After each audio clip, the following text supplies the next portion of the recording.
What's up, dreamers? It's your host Mello, and today we're going to be talking about Boruto Chapter 55 and beyond. Previews, spoilers, and everything we think will happen after Chapter 54. Yeah, let's talk about it. This arc was insane, and Boruto Chapter 54 was no different. But somehow, someway, we managed to get through. So the only thing that's left for us is to wrap up the events. So there are several plot threads that I want to tie off and several characters that I want to mention. So let's get started with Naruto Uzumaki himself. Now, in order to defeat Ishiki Otsutsuki, Naruto debuted a brand new transformation, the Baryon Mode. Now, if you're looking for more information about the Baryon Mode, I have a video right here explaining in detail what this ability is. Now, we all know as a result of the Baryon Mode, Naruto is going to die. It's what Kurama said to him. He is going to die if he uses this ability. There's no coulds, there's no ifs, ands, or buts. This is the translation from the official source, the Viz media source. You use this transformation, you will die. Now, towards the end of Boruto Chapter 53, Sasuke asked Naruto about his new transformation, and Naruto was kind of hesitant to talk about it, right? He had a really somber, sad expression on his face, and at the time, I was thinking that means something, right? How the writers illustrate the expressions of their characters, it's a way to talk to us, the viewer, to tell us that there is some importance here. Now, of course, that conversation was interrupted by Boroshiki's attack and Sasuke gouging out his Rinnegan eye. Now we see in Boruto Chapter 54 that Naruto tries to get up and join the battle to help Kawaki and Sasuke go up against Boroshiki. However, Naruto's not actually able to get up. He says that his body feels as heavy as lead. He falls down and collapses unconscious, or so we can assume that he's unconscious. It's entirely possible that Naruto dies here. During the flash forward, at the beginning of Boruto, Kawaki tells Boruto that he's going to send him to the same place that he sent the 7th. Now, if we take these words literally, right, like literally what he says, he's going to send Naruto somewhere, right? He's going to send Boruto to the same place he sent Naruto, which means that Naruto exists. He is somewhere actually in the land of the living, but he's just simply maybe in some parallel dimension or something else, but he actually lives. So there's some silver lining there. Now, I do have a theory that says Kurama dies. He sacrifices himself for Naruto. But we'll have to see, right? We'll have to just wait for the future chapters to come out to reveal this information in detail. But following Naruto's situation, I want to talk about the Hidden Leaf Village's situation. So we can assume if Naruto dies or if he's unconscious in some kind of coma, that we're going to need to anoint a new Hokage. And not necessarily a new person, but we need to just talk about the Hokage situation in general. Now, I do have a video on my channel discussing the future Hokages if Naruto dies. I highly recommend you check that out because these are the top candidates that I will fill this position with. However, for the purposes of this video, I think I'm going to narrow it down to 2 candidates. That's going to be Kakashi Hatake, the 6th Hokage, and that's also going to be Shikamaru Nara, the current advisor to Naruto Uzumaki and the previous advisor to Kakashi. Now, in terms of Kakashi becoming the Hokage again, there's an actual precedent that has been set for this. When Minato Namikaze, Naruto's father, Lord Fourth, when he died, Hiruzen, he took over. Hiruzen Sarutobi, the 3rd Hokage, he came back into office and took over. So we have a very clear example of a previous Hokage coming in to take over or fill the shoes of a current Hokage. In the case of Minato, a deceased one, possibly in the case of Naruto, a deceased one, or one that's just out of commission momentarily. Now, I do think this is the most likely candidate to take up the role of Hokage, Kakashi. He's a beloved character, a fan favorite, and this would be another way to put him back into the role of prominence. But of course, Shikamaru's also a really good pick. He's super intelligent already, currently in the Leaf Village. As stated by Amato, there is nobody else there with more power than him other than Naruto himself. So Shikamaru is he's very powerful, he's very intelligent, he's very well respected. I mean, it's the reason why Amato, when trying to defect to Konoha, went after Shikamaru it could die his son, because he knew how powerful Shikamaru's influence would be, and he knew that he needed to win his favor. Because remember, at the time, Yamato was under the assumption that Sasuke and Naruto were defeated by Jigen in that other dimension. He didn't even know that Naruto was there. So yeah, Shikamaru is definitely a top tier candidate to become Hokage, but I feel like because we've seen something like this similar, or something like this before rather, then in that case Kakashi is going to be the one to take over as Hokage. Next, we need to talk about what's going to happen with Sasuke Uchiha's eye. Now, we know that his eye got gouged out by Boruto with a kunai, and a lot of us had a lot of assumptions, right? Maybe it was like a clone, or he'll use Izanagi to alter reality to have his eye back, but he didn't do any of that. Now, something interesting to note is that Sasuke didn't really seem too worried or bothered about his injury. He had to have been in a lot of pain, depowered, exhausted, tired, but he didn't show any concern for his eye at all. Now, we know that Sasuke Uchiha is a vet. He's a veteran, bro. He's cool, calm, and collected. It's entirely possible that he was just focusing on what needed to be focused on in the time, and working on what he could control and handle at the time. Now, there are abilities, obviously, that he can use to get his eyes back. Now, a lot of people wanted to talk about the abilities of the Rinnegan, right? The 6 path techniques.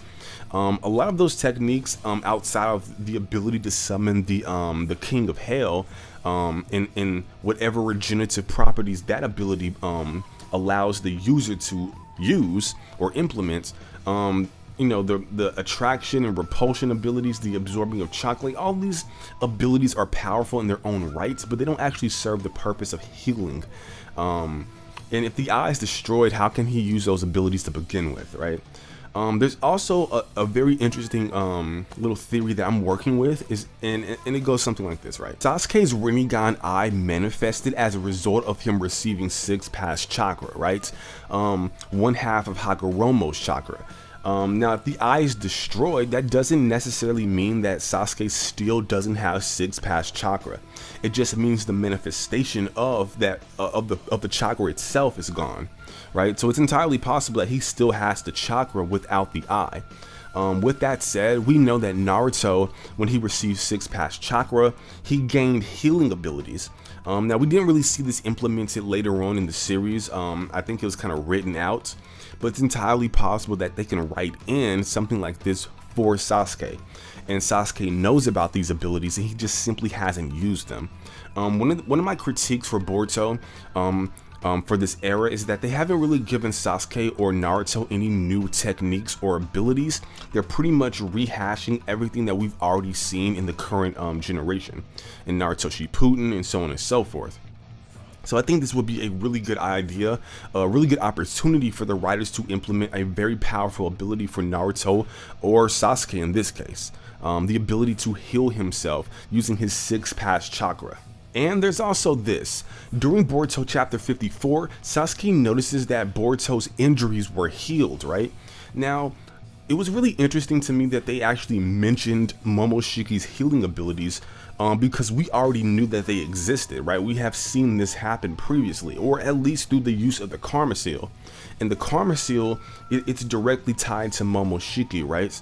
So we can kind of infer or insert that kind of logic that Boruto rather, he gets injured, he heals himself, he has the karma relates to Momoshiki. We can kind of compare that and put it all together and assume that Momoshiki has healing abilities. So I found it very interesting that they felt the need to mention this. Now, for me, the fact that this statement was mentioned, it kind of tells me that they have plans for Momoshiki's abilities in the future, right? His healing abilities particularly. Otherwise, I don't see a reason why the writers would mention that with such prominence in the chapter. Again, I believe that Momoshiki's healing abilities were brought up for a reason, bro. Look, the writers, the way that they illustrate things, it's a way for them to communicate with us, the viewer. So yeah, I definitely think there's a possibility that Boruto can use the abilities of Momoshiki and he can heal Sasuke's eye, right? Heal the damage he caused.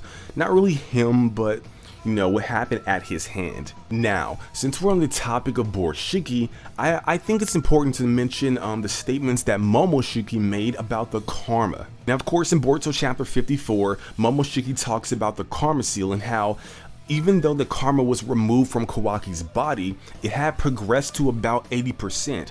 And in all of the data or information extracted from the karma into Kawaki's body, that lasts. That just doesn't go away because the karma went away. His body is permanently altered. So he's definitely almost around 80% Otsutsuki, right? His body is genetically altered forever. He'll never be able to become what he was before having the karma seal placed on him. And the same thing goes for Boruto. They're essentially like legitimate aliens now, right? We know that the Uzumaki, the Senju, the Uchiha, they descend from Kaguya, which is an Otsutsuki, an alien. So there's definitely alien genetics within the human population, but like Boruto and Kawaki specifically have been genetically altered to be more Otsutsuki than anything. And this is super important because it changes the meta. We're not just dealing with like a super powerful human like Naruto and Sasuke. No, like these are the top tiers now. Like the Otsutsuki, everything revolves around them. The entire meta of the verse revolves around the power scaling of the Otsutsuki. And to have Boruto and Naruto, or rather Boruto and Kawaki, be Otsutsuki pretty much it's huge, bro. It's super important. Now, going back to Momoshiki's statement about the karma seal, I think this could be some kind of foreshadowing for how Momoshiki will die in the future. I can definitely see a scenario where Boruto manages to have his karma seal reach around 99% completion, right? And just before it reaches 100% completion, he gets rid of it by some means, whatever means you want to say, maybe something similar to how it happened with Kawaki, whatever, but he manages to get rid of it, right? So this could be an instance where Boruto, he can have 99% of Momoshiki's abilities without any of the side effects, without any of the negative drawbacks, because if the karma seal is gone, there's no risk of a foreign entity or consciousness taking over your body. You can just retain all that power, even if it is destroyed, as we saw with the example with Kawaki, as mentioned by Momoshiki in chapter 54. Now, of course, with Kawaki having 80% of Ishiki Otsutsuki's power remaining within his body, it's entirely possible that he can still use the Daikokuten, the ability to open up the Ishiki's space-time dimension where time doesn't flow. He can put Naruto in there in an attempt to preserve him, and that could lead into the statements made during the flash forward where he tells Boruto, "I'm going to send you to the same place I sent the 7th." This could also explain why Boruto and Kawaki still have the karma on their bodies, but they're not like dead, because we know that during Boruto chapter 52, I believe it was, or 51, Ishiki tells Boruto that his karma seal is about 80% complete, and it hadn't been that long since he had karma. So if the progression rate of the karma seal is that fast, then by the time of the flash forward, it should be 100% complete, and Borushiki shouldn't even be a thing. It should just be all Momoshiki. Boruto, his consciousness should be completely gone by the time of the flash forward, and the same thing for Kawaki. But it isn't. We see them actually using the karma at will and battling each other. It's entirely possible that they managed to remove the karma somehow, but retain its abilities, retain its effects. This is kind of a way to get rid of the consciousness of the Otsutsuki without getting rid of the power, and I think it's pretty clever. So yeah, I think that kind of explains some things with Kawaki moving forward. Now, in terms of his relationship with Boruto, that's his brother, bro. He's gonna return back to the Leaf Village. I think he'll become a resident there. And we'll have to figure out how he gets to where he is during the flash forward, but for now I think Kawaki's going to return back to the Leaf Village. Now, speaking of Ishiki Otsutsuki, right, we know that Kawaki manages to kill him at the last moment. We know that his karma seal isn't actually on Kawaki, Momoshiki, he pretty much confirmed that Ishiki's dead. His soul has been completely extinguished. You should be happy. You should be smiling, Kawaki. This is what Borishiki told Kawaki during chapter 54. And the fact that Kawaki retains the abilities, or rather the power, of what was extracted from the Karma Seal before it was taken away from him tells me that there's really no need for Ishiki anymore. We can use his power, about 80% of it anyways, which is a lot. And we don't have to worry about him taking over Kawaki's body in the future, and we don't have to worry about his consciousness like emerging like Momoshiki's is with Boruto. Now remember, Ishiki Otsutsuki was once Jigen, right? That was his former vessel, and Jigen is the leader of the Kara organization. Now at this point in the series, the Kara organization has been completely decimated. Everyone's dead, or they've defected, or they've been defeated in some way, shape, form, or fashion outside of Code. And it's really important to mention this. Code is still guarding over the juvenile Ten-Tails, so he's definitely going to be a player in the future. Now, we saw that Momoshiki's main motivation, right, was to take Kawaki, sacrifice him to the Ten-Tails that Code's guarding over, and then cultivate a new divine tree or god tree, and then eat its chakra fruit, or at least produce its chakra fruit. Maybe potentially for the Otsutsuki to come down and use it. Maybe just for himself. He seems pretty selfish, so I think that fruit is pretty much for him and him alone. So yeah, it's entirely possible that Code plays a huge factor, and in fact, I think it's probable at this point. And we also need to address Delta, right? What's going to happen with her? She was defeated by Naruto, and she's pretty powerful, but I don't really see what she can do in the future. She's going to have to align herself with someone. There's also the case of Kashin Koji. What is he going to do, right? We know that he had a pretty epic battle with Jigen. He manages to kill him, which resulted in Ishiki manifesting fully, right? The Karma Seal, its regenerative properties was triggered, and Ishiki was born anew. Now in that battle, Ishiki manages to pretty much crush, I think, his arms and his legs of Kashin Koji. So Kashin Koji was messed up, bro. But he managed to use a reverse summoning toad, and he went somewhere else. He got himself out of there, right? Summoned a toad, jumped in its stomach or something like that, if I remember correctly. And then he used the reverse summoning jutsu to get himself out of there, to escape, essentially. Now this leads me to believe that Kashin Koji is going to have to seek out Amado, which is going to lead him to the Leaf Village. I mean, we know that Kashin Koji knows where Amado is. He knows that he was going to the Leaf Village. It was all a part of the plan. So I believe Kashin Koji is going to seek out Amado. Mostly because, and you have to remember this, the members of the Kara organization, their bodies are infused with scientific ninja tools or scientific ninja wear. They're basically cyborgs. So the fact that Kashin Koji had his limbs destroyed isn't that big a deal, as long as he can get to Amado to fix him up. So I think their paths are inevitably entwined. Now there's a little fun side theory that he kind of comes in contact with Orochimaru and can kind of get healed that way if Orochimaru has any expertise in like cybernetics or something like that. Look, Orochimaru is incredibly intelligent, but that doesn't mean that he knows everything about every scientific field of study that exists, right? Now, in regards to Amado, I think he maintains his alliance with the Leaf Village. Even though Ishiki Otsutsuki is dead and gone, that we know of anyways, I think that he has more information about the other Otsutsuki, the ones that Sasuke kind of was made aware of on that stone wall. The other symbols rather of those Otsutsuki.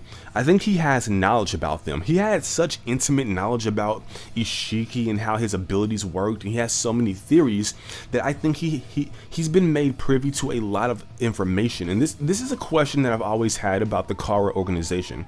They're essentially human beings, and they knew what Ishiki was trying to do, right? They knew he was trying to cultivate a god tree to bring about the chakra fruits, right? And they had their own motivations, the members of the Kara organization, for joining his cause.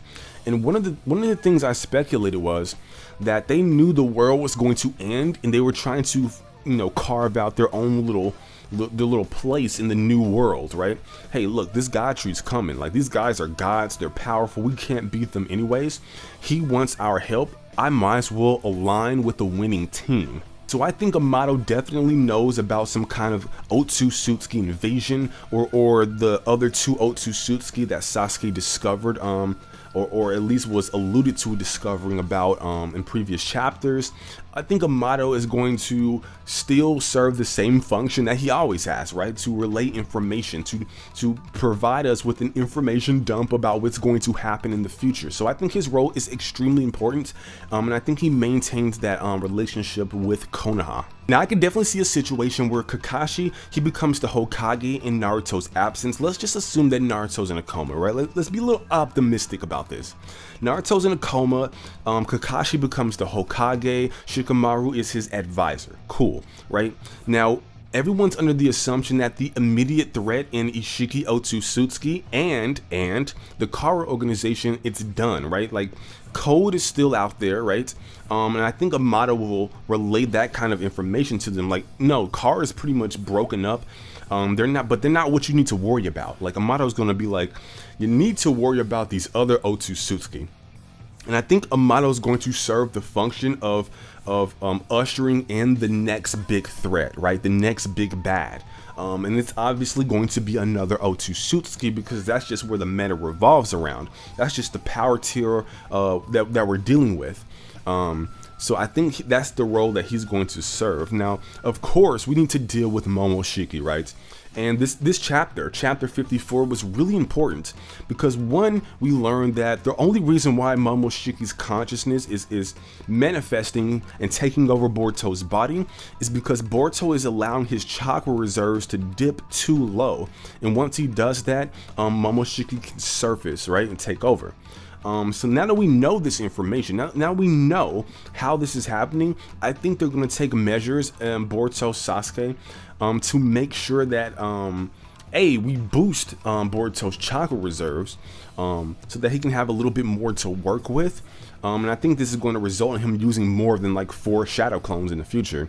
And I also think this is going to serve the function of preventing Momoshiki from ever emerging again. But of course, we know that he will. Because it's so damn cool, right? Borushiki. But he's definitely going to have to get pushed in the future. Obviously, he's going to get a scar on his face, so he's definitely going to get to a point where he uses up all that chakra. But in the meantime, I think they'll be training. Sasuke is going to really start to train Boruto, really, and maybe even he starts to train Kawaki as well.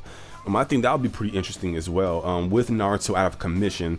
We don't really know for how long, but we'll see. And the other thing that we learned in Boruto Chapter 54 is the horn, right? Boruto grabbed the horn, he was about to break it, and Momoshiki was super shook, bro. He was like, bro, no. And he broke the horn, and then we saw the karma fade away.